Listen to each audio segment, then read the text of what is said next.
नमस्कार मेरे प्यारे दोस्तों, मैं स्वागत करता हूं आप सभी का तहे दिल से नीमी टेक्निकल क्लासेस में। मुझे विश्वास है कि आप अपने लक्ष्य को हासिल करने के लिए सच्ची लगन से मेहनत कर रहे होंगे और एग्जाम को फोड़ने के लिए एक खतरनाक स्ट्रेटजी तैयार कर रहे होंगे।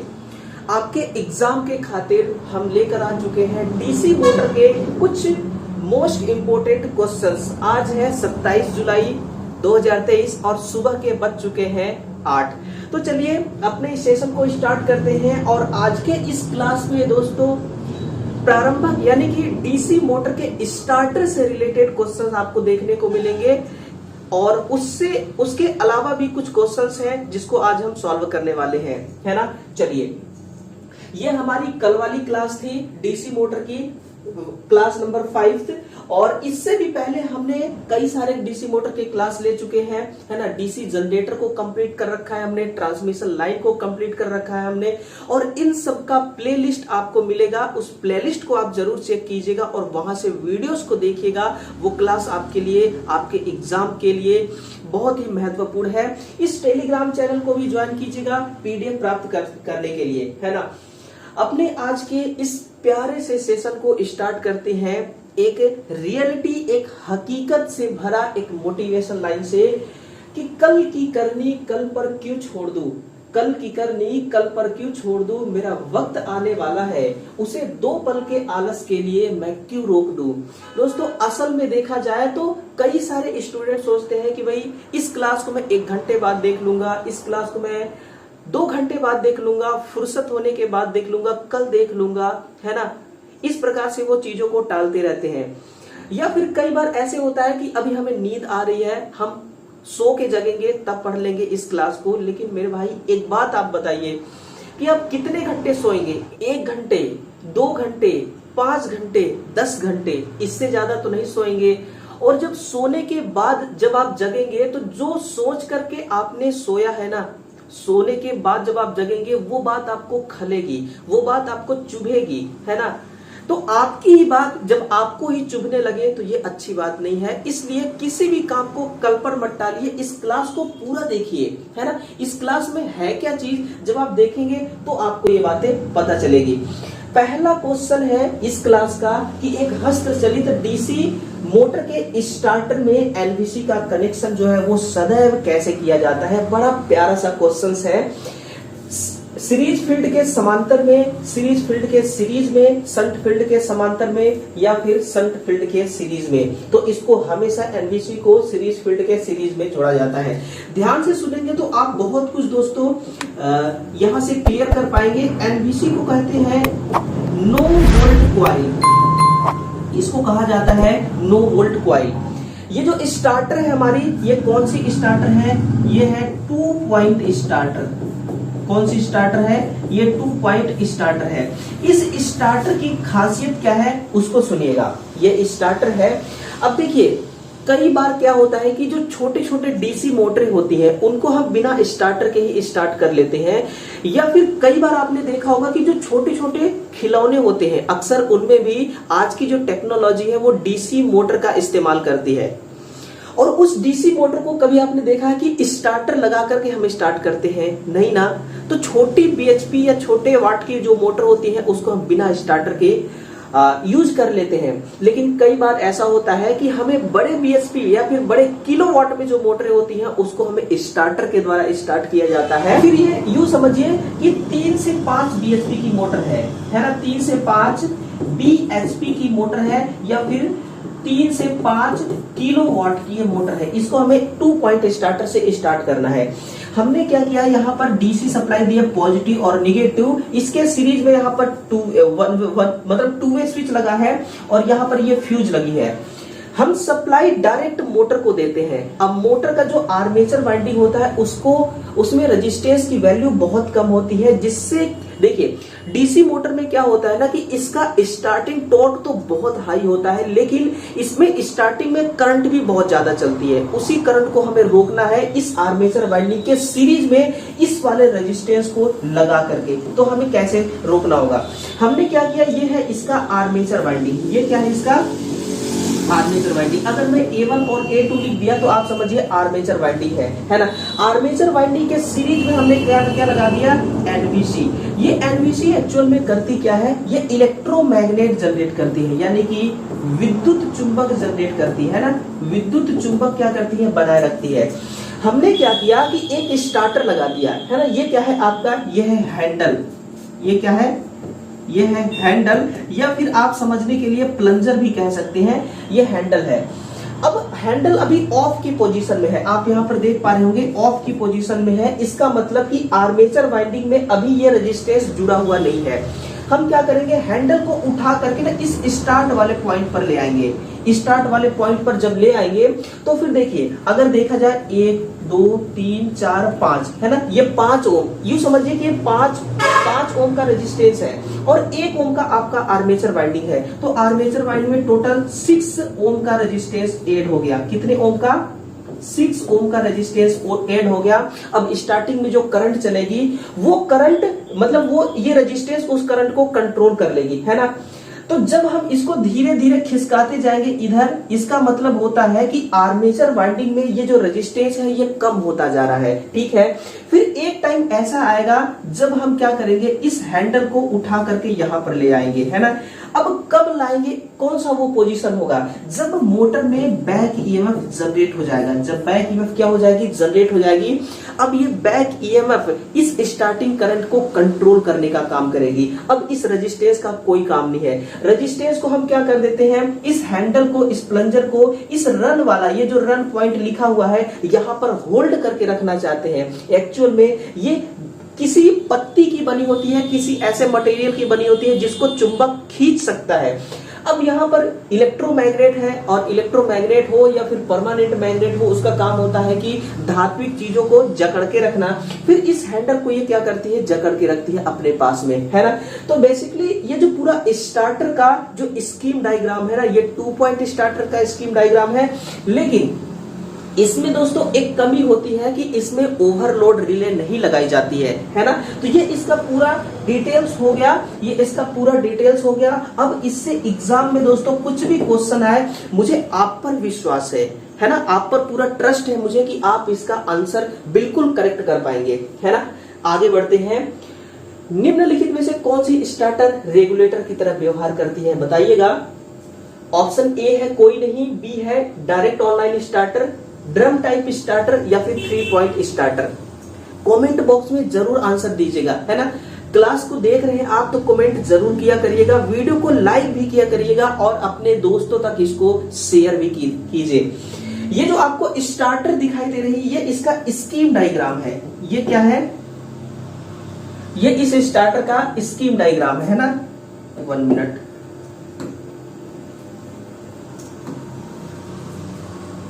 ये देखिए, ये इसका क्या है, ये इसका स्कीम डायग्राम है और ये इसका ओवरव्यू है ना, फ्रंट व्यू है, ये समझिए।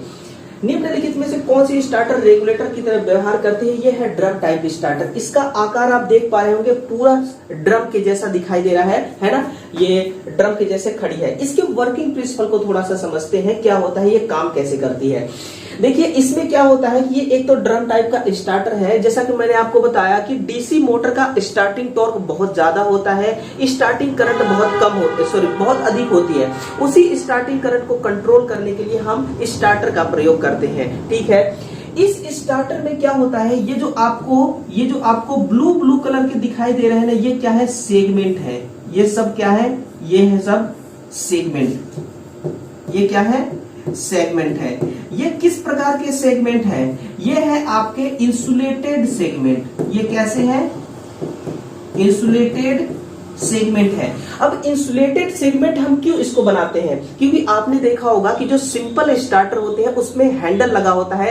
हैंडल को हम क्या करते हैं कि 2 से 3 स्टेप, किसी में एक स्टेप, किसी में 2 स्टेप, किसी स्टार्टर में 3 स्टेप ला करके मोटर को हम स्टार्ट करते हैं। वैसे ही इसमें भी आपको भले ही यहाँ पर दिखाई ना दे रहा हो, लेकिन हैंडल यहाँ पर लगा हुआ है। इस हैंडल की मदद से इसको हम स्टेप बाय स्टेप इसको आगे पीछे करते रहते हैं, क्योंकि यहाँ पर देखिए मोटर को रिवर्स भी किया जा सकता है इस स्टार्टर के द्वारा, और मोटर को फॉरवर्ड भी किया जा सकता है। ये रिवर्स का है, ये फॉरवर्ड का है। तो इसमें जो सेगमेंट है ना, इसको हम क्या करते हैं कि अलग अलग सेगमेंट में इस हैंडल के द्वारा इसको हम चेंज करते रहते हैं। उस दरमियान क्या होता है, इसमें स्पार्किंग बहुत अधिक होती है। इसमें क्या होती है, स्पार्किंग होती है, क्योंकि हाई करंट चल रही है, उस हाई करंट को हम कंट्रोल कर रहे हैं। तो फिर होगा क्या, इसमें एक ब्लो आउट कॉइल लगी होती है ना, इसमें एक ब्लो आउट कॉइल लगी होती है। इसमें दिखाया नहीं गया है। इस ब्लो आउट कॉइल का एक्चुअल में यूज क्या होता है, इसका यूज होता है स्पार्किंग को कंट्रोल करना। एक्चुअल में देखा जाए ना तो ब्लो आउट कॉइल क्या है, ये एक एनवीसी की तरह, किसकी तरह, एनवीसी की तरह कार्य करती है, और ये इलेक्ट्रोमैग्नेट जनरेट करती है, इलेक्ट्रोमैग्नेट जनरेट करती है।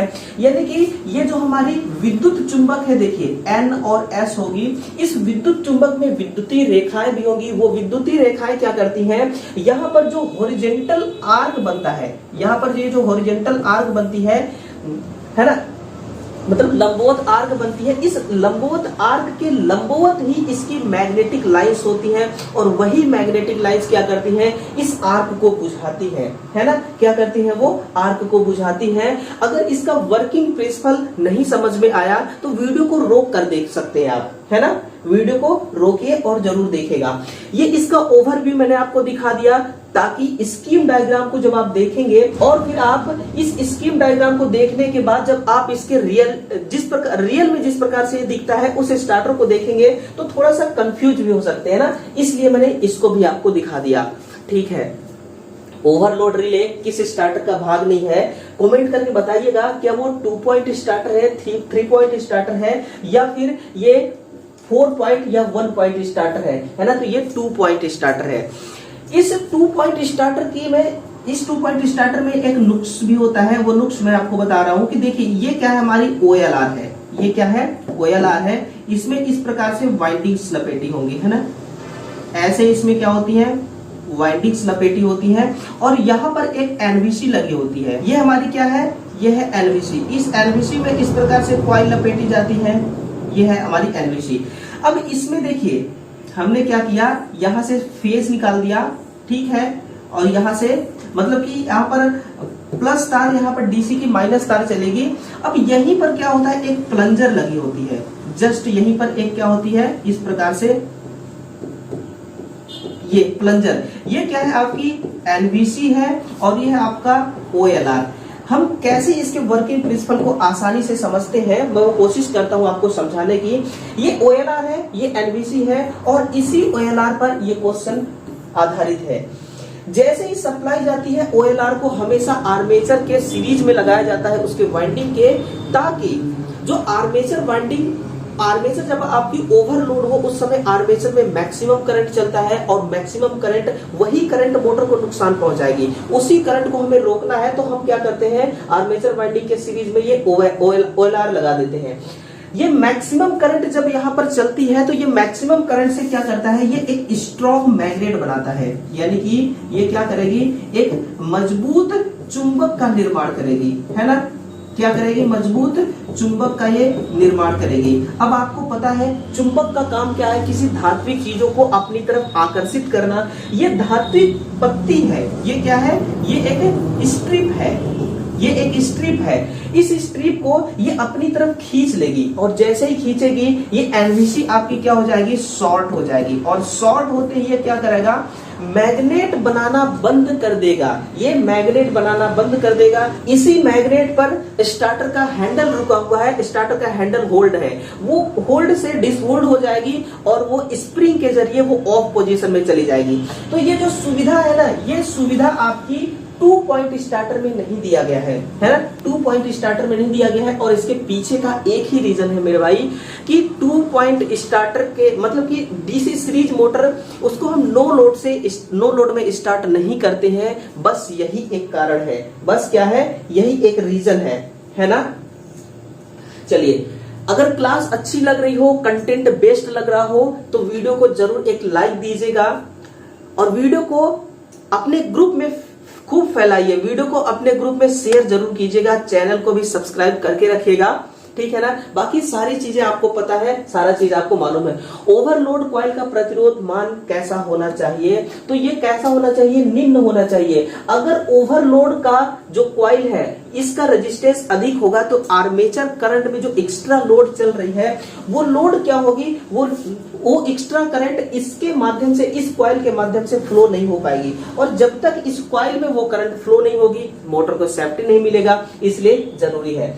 डीसी प्रारंभक का प्रतिरोध किस पदार्थ से बनाए जाते हैं, तो ये नाइक्रोम से बनाए जाते हैं। देखिए, ये जो आपकी नाइक्रोम होती है ना सर, ये जो आपकी नाइक्रोम होती है, ये बनता है आपका निकल से। ये किससे बनता है, निकल और क्रोमियम से इसको हम तैयार करते हैं, है ना। इसीलिए कहा जाता है कि जो आपका नाइक्रोम है ये एक कैसा धातु है, अशुद्ध धातु। ये कैसा धातु है, अशुद्ध धातु। इसमें मिश्रण होता है निकिल का, और इसमें निकिल होती है 80% और क्रोमियम होती है 20%। मिला करके क्या बनता है, आपका नाइक्रोम तैयार हो जाता है। और इसी स्टार्टर में उस प्रतिरोध को हम क्या करते हैं, इस नाइक्रोम से बने रेजिस्टेंस को लगाते हैं। टंगस्टन से क्या बनाते हैं, टंगस्टन से बनाया जाता है आपका बल्ब जो होता है, फिलामेंट वाली बल्ब, उस बल्ब का फिलामेंट बनाई जाती है। और संट हम कहां पर प्रयोग करते हैं, ये आपको कमेंट बॉक्स में लिख करके बताना है ना। अगला, कम बीएचपी की छोटी डीसी मोटरों को किस स्टार्टर द्वारा प्रारंभ किया जाता है, इसका आंसर मैंने आपको पहले दे दिया। इसको हम बिना स्टार्टर के स्टार्ट करते हैं। कम बीएचपी है, कम स्टार्टिंग टॉर्क होगा, कम स्टार्टिंग करंट होगी, हमें इसको अलग से सेफ्टी देने की कोई आवश्यकता नहीं है। डीसी शंट मोटर के शंट फील्ड वाइंडिंग के टर्मिनल का नाम पहचानिएगा।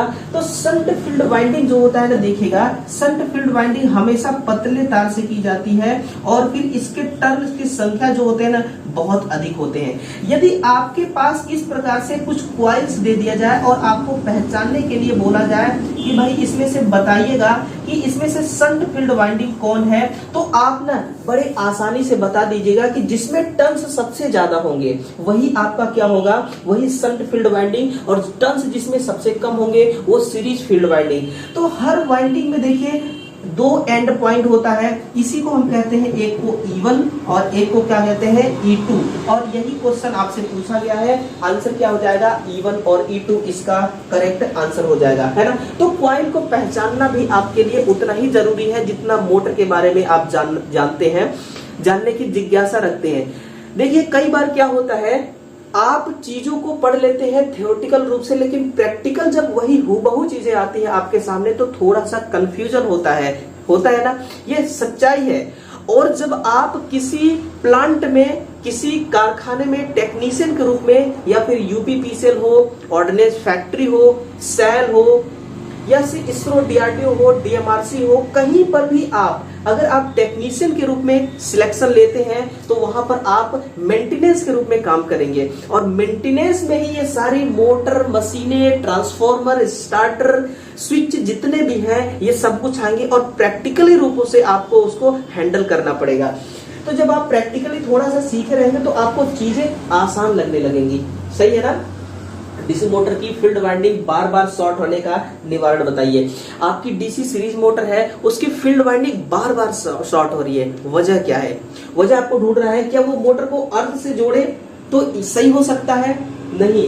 कम्यूटेटर अगर शॉर्ट है तो क्या वो सही हो सकता है, नहीं भाई। कम्यूटेटर शॉर्ट होने से कम्यूटेटर के सेगमेंट शॉर्ट होते हैं, आर्मेचर वाइंडिंग शॉर्ट नहीं होती। अब आपके पास अगर ऑप्शन प्रत्येक कॉइल की वोल्टेज चेक करें ये ना रहता तो फिर आप ऑप्शन नंबर बी की तरफ जा सकते कि कम्यूटेटर शॉर्ट, क्योंकि कम्यूटेटर शॉर्ट हो गया तो फिर आर्मेचर वाइंडिंग भी शॉर्ट होगी, क्योंकि आर्मेचर वाइंडिंग का कनेक्शन डायरेक्ट कम्यूटेटर के साथ ही होती है।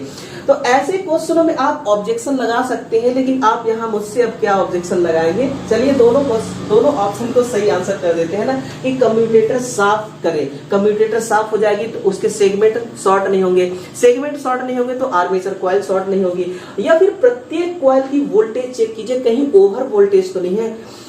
देखिए, वोल्टेज ओवर होगी तो भी आपकी कॉइल शॉर्ट होगी, अब वोल्टेज चेक करने का मतलब इनका क्या है कि जैसे कि वोल्ट मीटर से आप वोल्टेज चेक करेंगे, कॉइल अगर शॉर्ट है ना तो फिर वोल्टेज का मान क्या होगा, जीरो। वोल्टेज का मान क्या होगा, जीरो। रेजिस्टेंस का मान क्या होगा, जीरो। और करंट का मान क्या होगी, अनंत। करंट कैसी होगी, अनंत। ये किस केस में होता है, ये शॉर्ट सर्किट के स्थिति में। किस स्थिति में, शॉर्ट सर्किट के स्थिति में वोल्टेज जीरो, रेजिस्टेंस जीरो और करंट अनंत। हाँ, अगला देखिएगा कि एक डीसी मोटर है, चलते समय बार बार फ्यूज उड़ाती है। इसका कारण ढूंढिए। एम मीटर से वोल्टेज चेक करें। पहली बात, एम मीटर से वोल्टेज नहीं, करंट चेक की जाती है। एम मीटर से करंट माप ले। रेगुलेटर को ऑफ स्थिति में रखें या इंटरपोल की पोलरिटी चेक करें, है ना। अब इंटरपोल की पोलरिटी चेक करने से मतलब इंटरपोल की पोलरिटी देखिए, अगर चेंज नहीं करते हैं आप तो स्पार्किंग होती है ना कि फ्यूज उड़ाती है बार बार। तो ये आंसर गलत। रेगुलेटर से कोई मतलब नहीं है। आंसर क्या हो जाएगा, एम मीटर से करंट माप ले। एम्पियर मीटर से आप करंट मापेंगे, बार बार फ्यूज उड़ा रही है, इसका मतलब क्या है कि जितना करंट मोटर को चाहिए, फिक्स करंट निर्धारित जितना किया गया है, उस निर्धारित करंट से अगर अधिक करंट चलेगी तो फिर फ्यूज, सिंपल सी बात है, लगाया ही गया है इसीलिए, है ना। लगाया ही इसीलिए गया है कि निर्धारित मान से जब अधिक मान की करंट चले तो फ्यूज हमारी उड़ जाए। डीसी मशीन के आर्मेचर कॉइल के टर्मिनल का नाम बताइए। तो देखिए, सबसे पहली बात, जो आपकी आर्मेचर वाइंडिंग होती है ये कैसी होती है, ये बहुत अधिक मोटे तार से होती है, मोटे तार से होती है। और इसकी जो टर्न्स है ये भी कैसी होगी, बहुत कम होगी, टर्न्स बहुत कम होगी। ये क्या है, आपकी आर्मेचर वाइंडिंग। ये क्या है, आर्मेचर वाइंडिंग है। इस आर्मेचर वाइंडिंग में जो दो टर्मिनल होंगे, एक को हम A1 कहेंगे और दूसरे को हम क्या कहेंगे, A2 कहेंगे। ऐसा नामकरण किया जाता है।